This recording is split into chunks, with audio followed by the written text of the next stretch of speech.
எனக்கு அருமையானவர்களே, காலை வேளையில் என்னை யார் நினைக்க போகிறாங்க, எனக்கு யார் உதவி செய்ய போகிறாங்க அப்படின்னு நீங்கள் நினச்சி இதை கரையத்தலாம் நான் என்ன விதத்தில் எனக்கு இதை செய்து முடிக்க போகிறேன் அப்படின்லாம் நீங்கள் நினைக்கிறீங்க. சில வேலைகள் எல்லாம் தாமதிச்சுக்கிட்டே வருது. அதை செய்ய விசேஷ ஞானம் இல்லாத சில காரியங்களில் தடைகளும் இருக்கிறது. அப்படி சோர்ந்து போயிருக்கீங்க. பயப்படாதீங்க. தேவனண்ட வாங்க. தேவ பிரசன்னத்துக்கு அந்த காலை வேலையில் வாங்க. இன்னைக்கு உங்களுக்கு தேவனுடைய வார்த்தை என்ன தெரியுமா?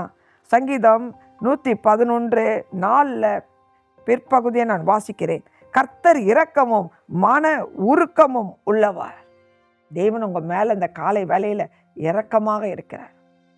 மனதுருக்கம் நிறைந்தவராக உங்கள் மத்தியில் அவர் பிரசன்னமாகி இருக்கிறார். எவ்வளோ பெரிய பாக்கியம் பார்த்தீங்களா? யார் இரக்கம் காட்டுறாங்களோ இல்லையா, கர்த்தருடைய இரக்கம் இருக்குங்க. ஆகையால் கவலைப்படாதீங்க. உங்களுடைய கவலையெல்லாம் தூக்கி வச்சுட்டு தேவனை மகிமைப்படுத்தி தேவன் துதிங்க.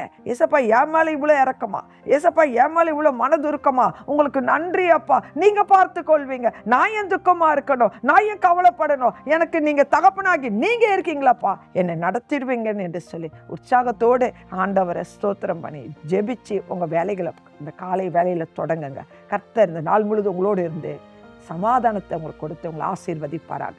ஆமென்.